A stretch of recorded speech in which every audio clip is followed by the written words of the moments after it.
امن یبدأ الخلق، یا وہ کون ہے جو ابتدا کرتا ہے خلق کی، تخلیق کی، یعنی ابتدائی تخلیق کس نے کی. ثم یعیدہ، پھر وہ لوٹاتا ہے اس کو یا لوٹائے گا اس کو. ومن یرزقکم من السماء، اور کون رزق دیتا ہے تم کو آسمان سے، والارض، اور زمین سے. االہ مع اللہ، کیا اللہ کے ساتھ کوئی اور الہ بھی ہے. قل ہاتوا برہانکم، کہہ دیجئے لاؤ اپنی دلیل اگر کوئی ہے تو. ان کنتم صادقین، اگر تم سچے ہو. اب یہ اتنی حیرت انگیز بات ہے کہ خلق کی ابتدا اس نے کی. آج تک دنیا کی کسی لیبارٹری میں روح پیدا نہیں کی جا سکی، کوئی کسی چیز میں جان نہیں ڈال سکا. اب انسان جس مادے سے بنا ہے، ایک سیل کو بھی کوئی ایکٹیویٹ نہیں کر سکا. ڈی این اے میں کوئی یہ طاقت پیدا نہیں کر سکتا کہ وہ بڑھ کر انسان بنا سکے. کوئی انسان اس قابل نہیں. ابتدا کس نے کی؟ اوریجن کہاں سے؟ لائف کی اوریجن کہاں سے؟ کون دیتا ہے؟ ماں کے پیٹ میں روح کون ڈالتا ہے؟ ابتدائی انسان کو کس نے بنایا؟ انسانوں کا آغاز کہاں سے ہوا؟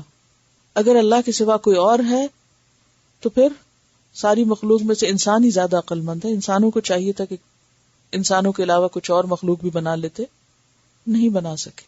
تو تخلیق کی ابتدا اسی نے کی، اور جو ابتدا کرتا ہے وہ اعادہ بھی کر سکتا ہے، وہ ریپیٹ بھی کر سکتا ہے. انہ هو یبدئ و یعید، البروج 13. الروم 27 میں فرمایا وَهُوَ الَّذِي يَبْدَأُ الْخَلْقَ ثُمَّ يُعِيدُهُ وَهُوَ أَهْوَنُ عَلَيْهِ. اسی نے ابتدا کی، وہی اعادہ کرے گا، اور اس پر زیادہ آسان ہے. دوسری دفعہ پیدا کرنا تو اور بھی آسان ہے. یعنی کوئی انسان آج تک مادہ حیات پیدا نہیں کر سکا، اور پھر اپنی پیدا کی ہوئی مخلوق کی مختلف ضروریات اور مختلف طرح کے رزق دینا، یہ بھی اسی کا کام ہے.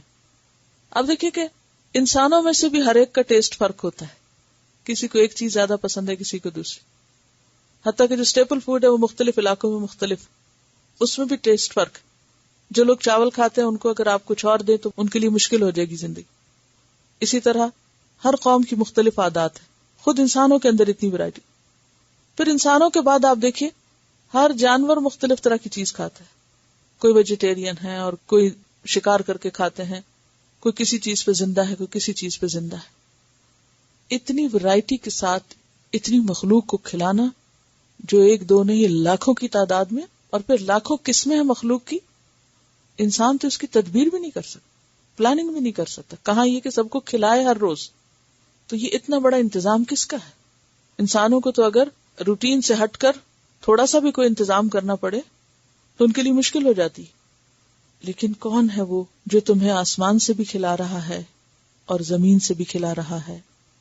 اِلٰہٌ مع اللہ، کیا اللہ کے علاوہ کوئی اور ہے؟ اگر ہے تو پھر دلیل سے بات کرو، آباء و اجداد کی تقلید میں نہیں، وہم و گمان سے نہیں.